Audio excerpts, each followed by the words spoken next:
का, आस और विश्वास का, जन जन के जीवन की खुशहाली का दर्पण, जन जन के जीवन की खुशहाली का दर्पण, ये है कृषि दर्शन, ये है कृषि दर्शन, ये है कृषि दर्शन। जय किसान, जय राजस्थान, जय भारत। सभी किसान भाई और बहनों का स्वागत है आपके खास कार्यक्रम कृषि दर्शन में। किसान भाइयों, अभी खेतों में ऐसे लग रहा है कि जैसे हरियाली की किसी ने चादर फैला दी हो। सरसों के खेतों पे ऐसा लग रहा है जैसे पीली ओढ़नी बिछा दी हो।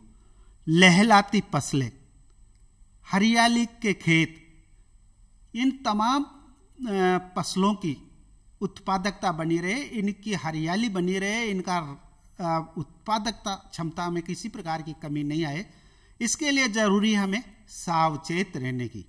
और आपको सावचेत करने के लिए आपके साथ है ना आपका साथी कृषि दर्शन, जो हर सोमवार को यानी सप्ताह के पहले दिन आपको जानकारी देता है कि सप्ताह भर में खेती बाड़ी में आपको क्या करना है, कौन सी बातों का विशेष ध्यान रखना है। ये तमाम जानकारियां देता है इस सप्ताह में किए जाने वाले कृषि कार्यों में। इसके साथ ही आपकी समस्याओं का तत्काल समाधान करता है फोन इन कार्यक्रम के द्वारा। किसान भाइयों, सप्ताह भर में क्या करें, कौन सी बातों का विशेष ध्यान रखें, ये तमाम जानकारियां लेंगे विशेषज्ञ से। किसान भाइयों, सप्ताह भर में खेती में क्या करें, कौन सी बातों का विशेष ध्यान रखें, ये तमाम जानकारियां देने के लिए आज हमारे साथ विशेषज्ञ हैं अर्जुन लाल जी। आप उप निदेशक कृषि आयुक्तालय जयपुर में कार्यरत हैं। किसान भाइयों, आपसे जानेंगे कि सप्ताह भर में हमें कौन कौन से कृषि कार्य करने चाहिए। लेकिन किसान भाइयों, इसी कार्यक्रम के दौरान आपकी समस्याओं का तत्काल समाधान करेंगे फोन इन कार्यक्रम के द्वारा। बस इसके लिए आपको डायल करने हमारे फोन नंबर, और डायल करने के लिए नोट कीजिए हमारे फोन नंबर 27049999 2704-999। किसान भाइयों, दूसरे फोन नंबर भी हमारे हैं 2704-098। दोनों लाइनें आपके लिए शुरू हो गई है। आप अपने फोन घुमाइए और अपनी समस्या का तत्काल समाधान पाइए। लेकिन जयपुर का STD कोड 014 जरूर लगाइए। आपके फोन आए जब तक जान ले विशेषज्ञ से कि इस सप्ताह किसान भाई विशेष क्या कृषि कार्य करें। अर्जुन जी। किसान भाइयों, ये जो सप्ताह है बहुत महत्वपूर्ण सप्ताह है कि अपनी जो रबी की फसलें हैं वो सरसों पकाव की अवस्था की ओर अग्रसर है। गेहूं जो में भी जो समय पे बुआई की हुई है, बाली आने की अवस्था है, चने में फूल आने की अवस्था है। तो जो आपने कड़ी मेहनत करके इन फसलों को खेतों में खड़ी की है, इन आने वाले एक सप्ताह ही नहीं, मैं तो ये कहूँगा पूरा पखवाड़ा बहुत महत्वपूर्ण है कि आप इसकी बराबर देख रेख करें कि कहीं किसी प्रकार का कोई कीट रोग का प्रकोप नहीं हो। और दूसरा, जो 2-3 दिन से मौसम बन रहा है, इस तरह का ठंडी हवा चल रही है और तापक्रम कम भी हो सकता है, तो इससे पाले की शिकायत भी हो सकती है। तो पाले से बचाव के उपायों का भी आप पूरा ध्यान रखें। जी अर्जुन जी, आप ये चूंकि हवा भी चल रही है और इस समय आप कहते हो कि क्रांतिक अवस्थाओं पे सिंचाई करनी चाहिए ताकि उत्पादन अच्छा मिले, तो विशेषकर जो गेहूं में सिंचाई करते समय किसान भाई क्या ध्यान में रखें इस समय? किसान भाइयों, जो गेहूं जो है बारीक जड़ों वाली फसल है, तो अब जैसे आपकी फसल की बढ़वार अच्छी हो चुकी है तो आप हल्की सिंचाई करें। चाहे सिंचाई की संख्या बढ़ जाए लेकिन हल्की सिंचाई करें, ताकि जो ये मौसम में बदलाव आता है, इस टाइम हवाएं चलती है, तो उससे इसमें फसल गिरने के वो चांस नहीं रहे। साथ ही हल्की सिंचाई से पाले के प्रकोप से भी बचाव होता है। जी, अब पाले की बात कर रहे हो तो चूंकि अभी तो हवाएं चल रही है, बादल भी मौसम बन रहा है, ऐसे में हो सकता है कि हवाएं चलने पर पाला पड़ने की संभावना भी हो सकती है। ऐसे में किसान भाई क्या ध्यान में रखें, क्या करना चाहिए उनको?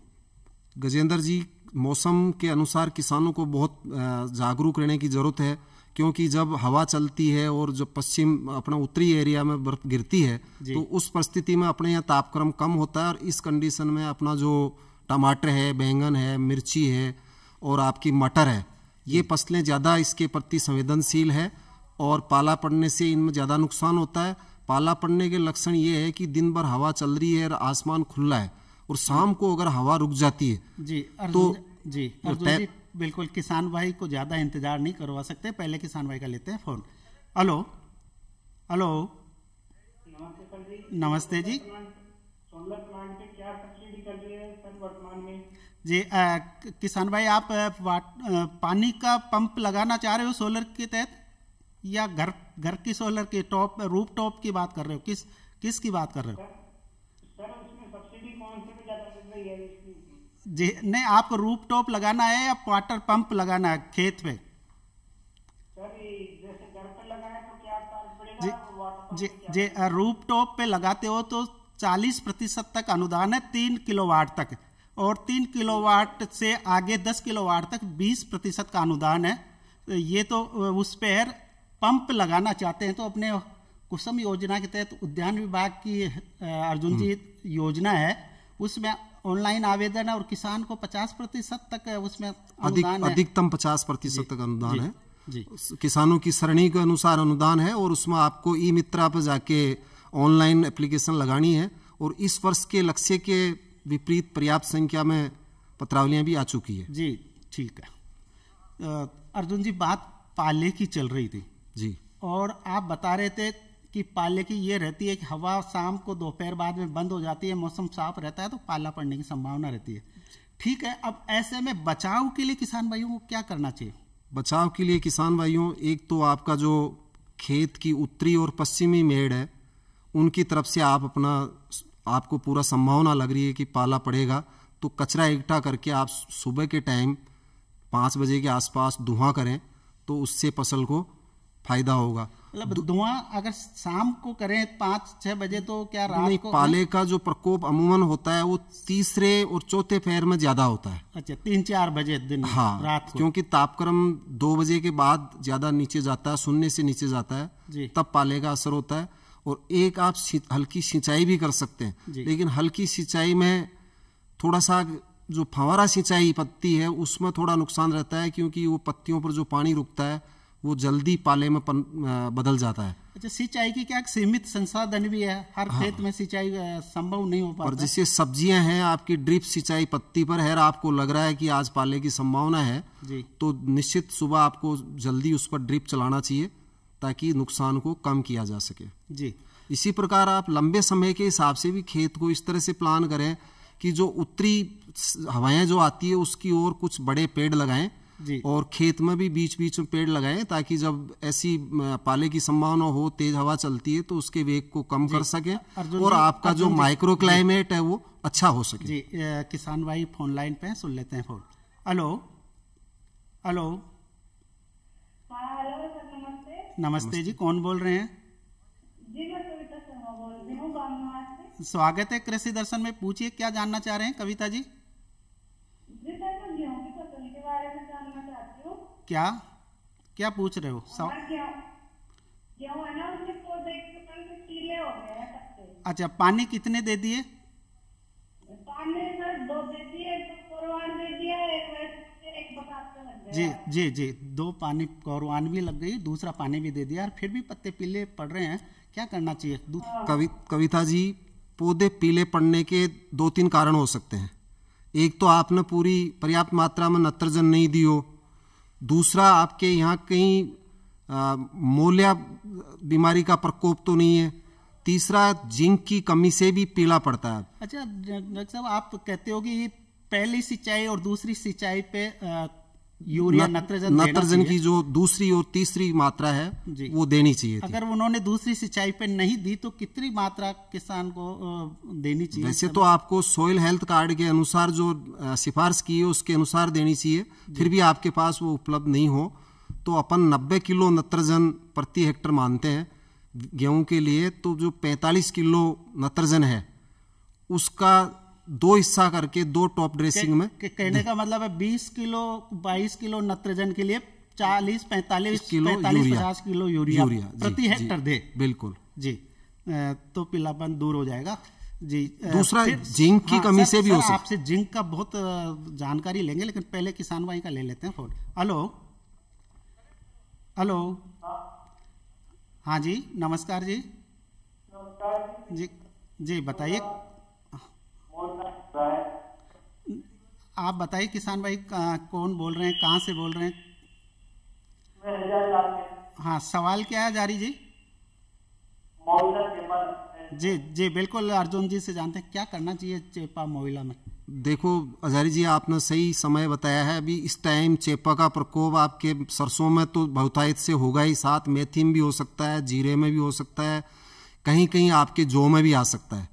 तो जहाँ चेपा को आप देखें खेत में जाके 10 सेंटीमीटर की जो शाखा है सरसों की, उस पर अगर 25-30 कीट हैं तो आपका इकोनॉमिक लेवल है कि आपको इस पर डस्टिंग या स्प्रे करना चाहिए। तो मेलाथियोन 5% पाउडर आप 25 किलो प्रति हेक्टर के हिसाब से सुबह या शाम के समय इसका बुरखाव करें। और यदि प्रकोप कम है तो बाउंड्री के साथ पहले बुरखाव करें, क्योंकि ये जो चेपा है आपकी सीमा है उसकी तरफ से खेत के अंदर बढ़ता है जी। तो इसका आप ध्यान रख के करें। पानी की सुविधा है तो मेलाथियोन 25 ईसी का आप स्प्रे भी कर सकते हैं जी। बिल्कुल अर्जुन जी, किसान भाई फिर फोन लाइन पे सुनते हैं फोन। हेलो जी, स्वागत है, क्या सवाल है पूछिए सूरज जी। हाँ, धनिया में क्या हो रहा है? पीला पीला रोग, पीलिया जो उसका क्या करना चाहिए? सफेद पाउडर तो नहीं जम रहा पत्तियों पे जी? इस समय धनिया में क्या कहिए? धनिया में वैसे मुख्यतः जो लौंगिया रोग आता है, जिसमें कि थोड़ा सा दाना है वो एक लौंग के आकार में बढ़ जाता है, तो उसके लिए आपको उसका भी ध्यान रखें। अगर है तो उसके लिए फंजीसाइड फफूंदनाशी दवा कोई सी भी आप लाके आपकी सिफारिश है उसके अनुसार स्प्रे कर सकते हैं। छाछिया का प्रकोप भी हो सकता है। छाछिया के लिए आप 2 ग्राम घुलनशील जो गंधक है जी, उसको आप पानी में घोलकर स्प्रे कर दें तो उससे आपका छाछिया का भी असर कम होगा और ब्लाइट पर भी उसका थोड़ा फायदा होता है जी। अर्जुन जी, बात चूंकि राजस्थान तो बीज मसालों में पूरी दुनिया में जाना जाता है, अब बात जीरा भी एक संवेदनशील फसल है जो रोग बीमारियां और विशेषकर बादल जब छाए रहते हैं तो काफी रोग इसमें आ जाते हैं। ऐसे में किसान भाइयों को सावधानी तौर पे क्या सावधानी रखकर क्या करना चाहिए? किसान भाइयों, इस टाइम जो जीरा है, जीरा हमेशा जहाँ नमी कम होती है वहाँ होता है, और जो इस टाइम जो बादल चल रहे हैं इससे नमी भी बढ़ रही है, और नमी बढ़ने के साथ ही इसमें चेपा और झुलसा 2 रोग के चांस हो सकते हैं, और 15-20 दिन बाद छाछिया की शिकायत भी हो सकती है जी। तो जीरा में तो वैसे तो आपको पूरे शेड्यूल के अनुसार स्प्रे करने चाहिए। फिर भी अगर आप शेड्यूल से स्प्रे नहीं कर रहे हैं तो आप खेत को बराबर देखते रहें। बादलों के मौसम में आपको कहीं 1-2 पौधे भी मुरझाए नजर आए। झुलसा का मतलब ये है जैसे पौधे को किसी ने आग से जला दिया हुआ, इस तरह से वो झुलस जाता है। तो ऐसी कंडीशन हो तो बैंकोजेब 2 ग्राम प्रति लीटर पानी घोल बनाकर आप उसका छिड़काव करें और उसको 15 दिन बाद दोबारा फिर रिपीट करें। जी अर्जुन जी, फिर किसान भाई फोन लाइन पे सुनते हैं फोन। हेलो जी, हाँ बोलिए, बताइए कौन बोल रहे हैं? कहाँ बताइए सरवण जी, क्या जानना चाह रहे हो?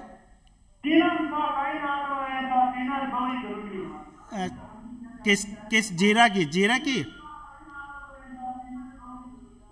जी सरवण जी, जीरा के लिए पूछ रहे हो ना? केना ये माइनर जो सूक्ष्म में जो है ना, केना अपने कोडो केना। हाँ जी सरवण जी बताइए, उसमें क्या समस्या आ रही है? समस्या बताइए, उसमें दवाई क्यों डालना चाह रहे हैं, क्या समस्या है? शायद संपर्क नहीं हो रहा है। ये जो कीना और ये जो कोदो इस टाइप के आजकल किसान भाई अगर बो रहे हैं तो ऐसे में क्या इसमें तो रोग बीमारियां वैसे भी कम होती हैं? वैसे तो जो ये माइनर मिलेट्स की श्रेणी के हैं सीरियल्स, इनमें बीमारियां कम ही आती है। फिर भी कोई ऐसी आए तो जैसे कहीं जिस क्षेत्र, ये अमूमन उन क्षेत्रों में ज़्यादा होता है जहाँ पहाड़ी टाइप जगह होती है उसमें। फिर भी किसान भाइयों ने कोई अच्छी ज़मीन में बोया है और वहाँ नमी ज़्यादा है, पानी ज़्यादा दिया है, तो हो सकता है उसमें चेपा भी हो सकता है। जो भी कंडीशन है, आपका जो नज़दीक का कृषि पर्यवेक्षक हो, सहायक कृषि अधिकारी है, क्योंकि आपकी ये नई फसल टाइप है, तो एक बार उनसे खेत को दिखा के और उसी हिसाब से ही ताकि आपको किसी तरह का कोई आर्थिक नुकसान नहीं उठाना पड़े। जी अर्जुन जी किसान भाई का लेते हैं फोन। हेलो हेलो हेलो जी नमस्कार जी, कौन बोल रहे हैं? मुकेश कुमार यादव झुंझुनू से। पूछिए मुकेश जी, क्या सवाल है? हमारा सवाल ये है कि मेथी में आग लग गया है।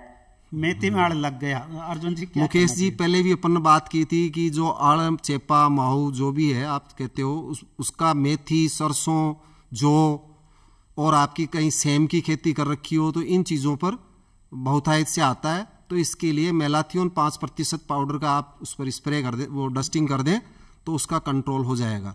यदि कम मात्रा में है तो आप शुरू में उसकी टहनियाँ तोड़ के उसको कंट्रोल कर सकते हो। लेकिन अब मौसम क्योंकि बादल हो रहे हैं तो निसंदेह ये फैलने का इसके फेवरेबल जो क्लाइमेट है वो मिल रही है, तो आप डस्टिंग कर दें। जी किसान भाई का लेते हैं phone. Hello hello hello hello हाँ जी नमस्कार जी, कौन बोल रहे हैं? नमस्कार, राम बताइए क्या जानना चाह रहे हो? रामचंद्र जी सवाल पूछिए।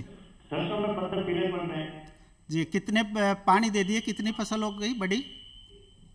फसल फूल पे है, फली पे है और 3 पानी दे दिया था। ठीक है, क्या करना चाहिए किसान भाई? अब इस टाइम सरसों में आपके फूल फली आ रही है और पत्ते पीले पड़ रहे हैं, तो पत्ते एक तो पीले, नीचे के पत्ते तो पीले पड़ेंगे ही। जब फली लगती है तो नीचे के 3-4 पत्ते होते हैं वो उम्र के हिसाब से पक जाते हैं, वो पीले पड़ जाते हैं। बाकी ऊपर जो पत्ते हैं उनमें कहीं पीलापन होना नहीं चाहिए। और अब फली की कंडीशन आ रही है, 3 पानी दे दिया, तो इसमें अगर कहीं कोई नत्रजन की कमी हो तो वो भी अपन नहीं दे सकते। चेपा जरूर दे, चेपा का जरूर आप देख लें।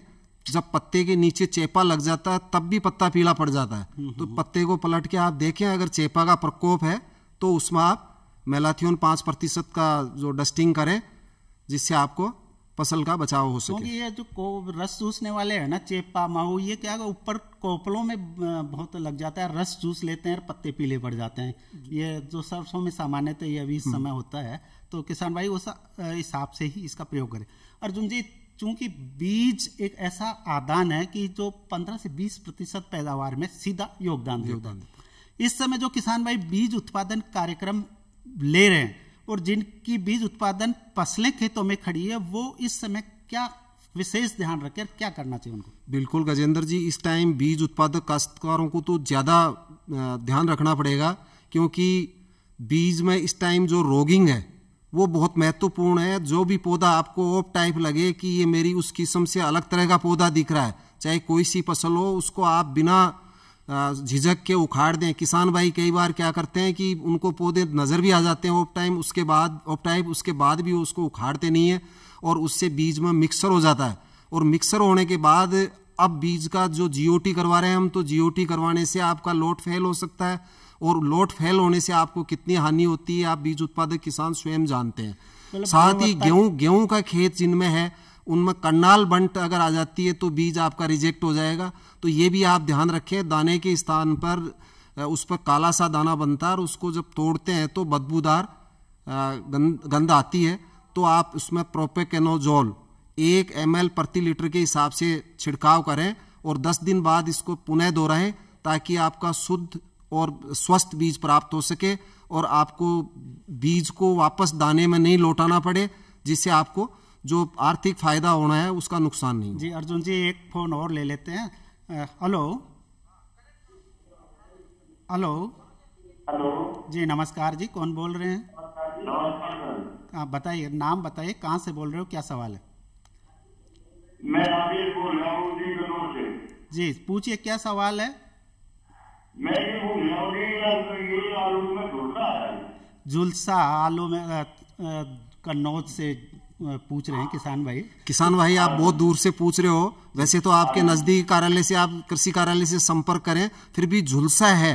झुलसे के लिए आप 2 ग्राम मैंकोजेब प्रति लीटर पानी का घोल बना के उसका तत्काल छिड़काव करें और वहाँ के जो नजदीकी कार्यालय है उनसे देख के एक बार अपना खेत का अवलोकन भी करवा लें। जी जी अर्जुन जी, चूंकि रोग बीमारी इस समय रबी फसलों में हो रहा है, अब किसान ऐसे कौन से कार्य करें, ऐसे कौन से काम करें जिसमें पैसा नहीं लगे और घर पे ही कीटनाशक तैयार कर सके जैविक तरीके से। बिल्कुल किसान भाई, आप कई जैविक उत्पाद भी है, जैसे नीम की निम्बोली का सत बनाते हैं, नीम की निम्बोली से तेल बनाते हैं, नीम के पत्तियों को कूट के गोमूत्र में भिगो के 6-7 दिन तक और फिर उसको छान के स्प्रे करते हैं, तो पौधों में आपके कई कीट रोग, जैसे अभी चेपा की बात करते हैं, चेपा का भी उसमें आप नियंत्रण कर सकते हैं। जो आपकी जैविक खेती प्लॉट है उनमें आप इस तरह का कर सकते हैं, जैसे गोमूत्र प्लस लहसुन का है, बहुत सारी चीज़ें हैं। ये आप हमारे जो कृषि पर्यवेक्षक और सहायक कृषि अधिकारी हैं, आजकल हम एक ग्रुप भी बना रहे हैं किसानों का, उन ग्रुपों में भी आप जुड़े, व्हाट्सएप ग्रुप पर डेली आपको ये सूचनाएं मिलेगी और उन कार्यालयों में भी संपर्क रखें, क्योंकि फसल ऐसी चीज़ है जो आदमी की तरह लक्षण नहीं बताती जी। और आपके भी लक्षण पहचानने में समस्या रह जाती है, तो इसीलिए हमारे क्षेत्रीय कार्यकर्ताओं और इनसे बराबर संपर्क करके दिखा के जी। तो किसान भाइयों, अर्जुन जी कह रहे हैं कि कृषि विभाग से लगातार संपर्क में रहिए, विभाग की योजनाएं, साथ में रोग बीमारियों का उनके सलाह से आप फसलों को बचाइए और कृषि विभाग की योजनाओं का लाभ लीजिए। किसान भाइयों, ये कार्यक्रम आपका अपना कार्यक्रम है। इस कार्यक्रम में आप क्या देखना चाहते हैं, क्या जानना चाहते हैं, इसके लिए लिखे हमें पत्र। इसके लिए नोट कीजिए हमारा पता है कार्यक्रम कृषि दर्शन, डीडी राजस्थान, दूरदर्शन केंद्र, जहलाना डोंगरी, जयपुर। किसान भाइयों, फिर मिलेंगे इसी वादे के साथ। इजाजत दीजिए। जय किसान, जय राजस्थान, जय भारत।